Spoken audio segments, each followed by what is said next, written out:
All right, now quickly moving on to our next session, which is another very, very interesting keynote session.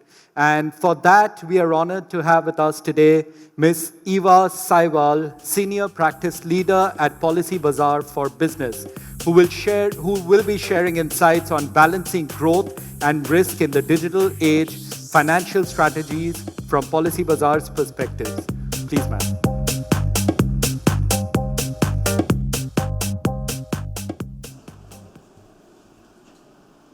Hi, I will not. Am I audible? Yeah, I think I am. Yeah, so I will not keep you waiting any longer. I will quickly move to what I was supposed to say here. And so, is audible?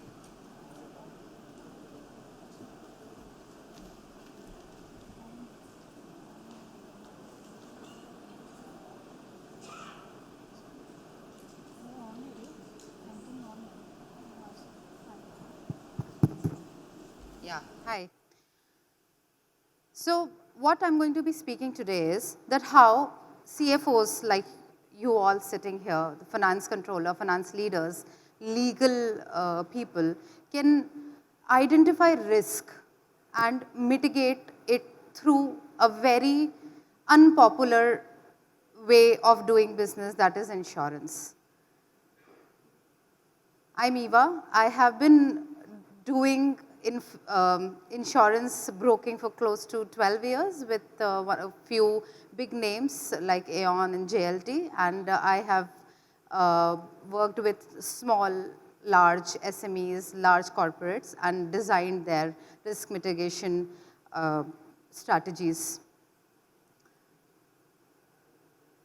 We have been talking a lot about risk, be it ESG, cyber risk, and again in all the sessions, it was resoundingly affirmed today that yes, risks are present, and you are seeing it in every day in the headlines and social media. Where else?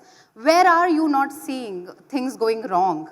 But as a CXO and as one of the most important CXO, one of the panel suggested that the CFO is now the pillion rider with the CEO. I would suggest that CFOs should understand that what could be the risk mitigation strategies. This is very textbook. I'm not going to bore you with this. So this is just basically what I'm saying, trying to say is how you can probably identify risk and through such mitigation strategies move ahead very confidently. So basically you can either assume and accept the risk, or you can probably avoid the risk altogether, or you can probably control the risk with some mechanism by mitigating it or by monitoring the risk. The other factor that even if you go ahead, and I think it is not visible, but it is transference of risk. And how do you transfer your risk? You transfer your risk by first understanding what your risk could be. So we did a very large survey with CFOs, finance controllers, etc., and we identified that these could be very important risks which are right now hampering your business. And it's a very long list. Maybe if you pick our calls, I will send it to you as well for you to read. I just wanted to show that of these risks, there are few risks that can be partially insured. And of those could be like a disruption of supply chain failure. One of the session was mentioning it.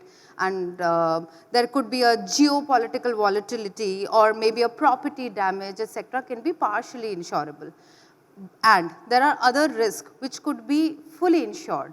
So like your business interruption, a business interruption can happen in many ways. It can be a cyber breach, it could be an act of God, etc., and it can be insured.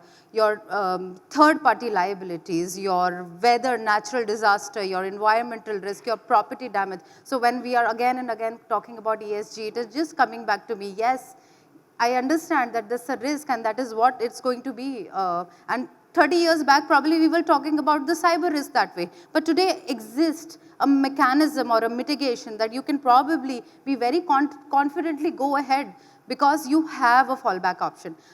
Insurance would not tell you to just act as if you are uninsured, but it still gives you a fallback mechanism that if, with all the worst things going in your way, if something happens wrong and it disrupts your balance sheet, there is something that can be as your fallback option. So all these risks, of course, can be clubbed together and can be designed in a way for a lot of insurance policies. There could be like a cyber insurance can cover you for any breaches, any impersonation frauds.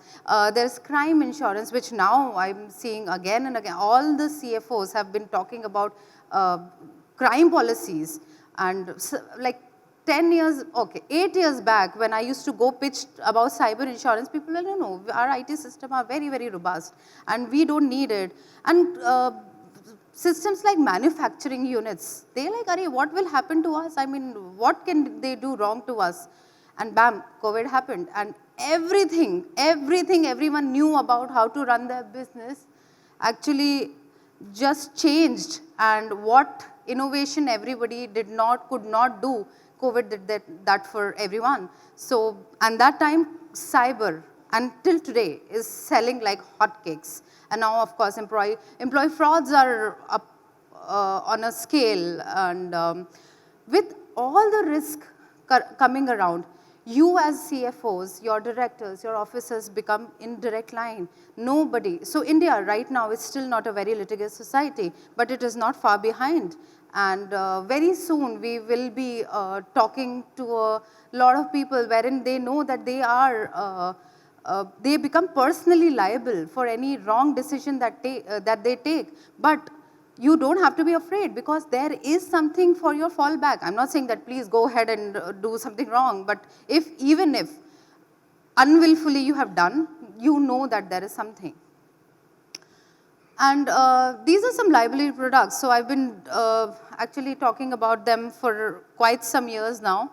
We have actually helped a lot of corporates to identify what were the gaps in their policy, how we can pitch it to them, how we can plug those gaps, where are you standing in benchmarking, etc., etc.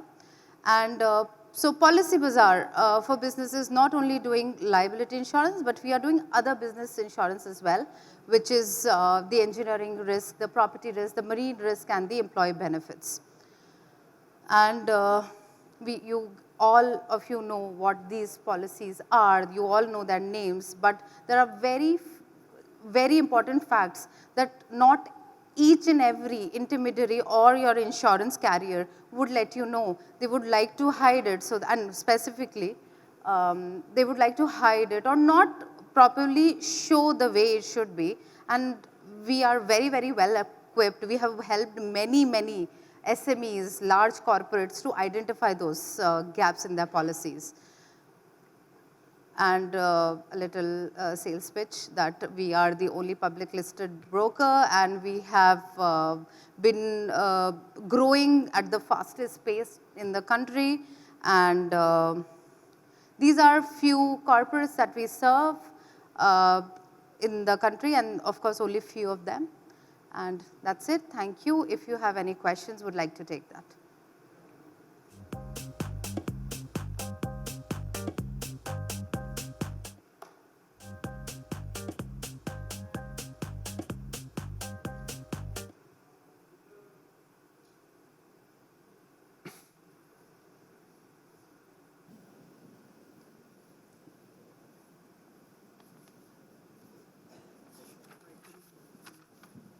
Check. With the new data privacy policy, is the cyber risk insurance matured in India as of now, or what is the trajectory you think it will go going forward? So thank you. Yeah, it's a great time to be in my industry because of all the thing that is happening in the on the global level. The Data Protection Act has just pushed the limit a little bit further. We know that cyber insurance, even as of now, is little difficult for each and every company. Like a market will not quote the way they will quote for a tech company to a bank or a BFSI or a fintech. It becomes like a treaty restriction. Pharmas, they are not doing. Medical institution, they are not doing. But data protection bill has some fines and penalties that could be, that could be asked. And if you have a cyber insurance, the regulatory fines and penalties may cover it. Anyone? Thanks. Being a finance leader, we always try to make an insurance. But the fallback which we get from CEO, whether the claim will be recovered. You are making insurance, you are paying premium and all this one. But then the point is coming up, how your organization helping the people who have a genuine claim. Because there is other way also. Some people make a non-genuine claim and then the insurance company become very skeptical and then make the entire thing very tight, water tightening and more than tightening. So how to, because the people who have a genuine claim, let them get the claim with a hassle free. How to do that one? That's the point I have. Sir, I again and again say that insurance companies are not in business to pay claims. And their entire business model is to stop the claim being paid. And that is why my job comes in, and I have a job, in fact. But I tell you, I know your pain points, sir. I have seen it. We have, in fact, helped out a lot of our clients also. Because sir, it's basically a legal contract. So what sometimes happens is, like I have seen myself, that there is, for example, and I'll just say, I'll not take the name of the insurance company, a PSU company. They'll just give one first pager. Yes. And sometimes when we reach out to the client, we ask them, where is the wording? If a claim comes, how will you, what will you relate it to? People don't know. Intermediaries they don't help out smaller. I mean, I know large corporates now, by the experience of their existence, they know that there needs to be a wording attached to a policy like a first pager. But not everybody knows this. And that is why probably me and some other players, they help you out. You need to be very prudent in choosing your partners, be it your intermediary or being your insurance company. Please vet them, understand from them that what is the coverage, what are my exclusions, in what case. Ask them for case studies, that in this case, if something happens, will it be paid or not. Ask them, grill them, and more than happy to, take it ahead. Yeah.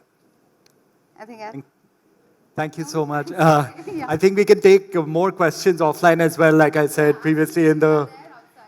Yes, absolutely. And could I just request you to wait with us for a minute longer? And may I request Mr. Mohit Gupta, a Senior Director of Sales for Dun & Bradstreet India, to present a memento.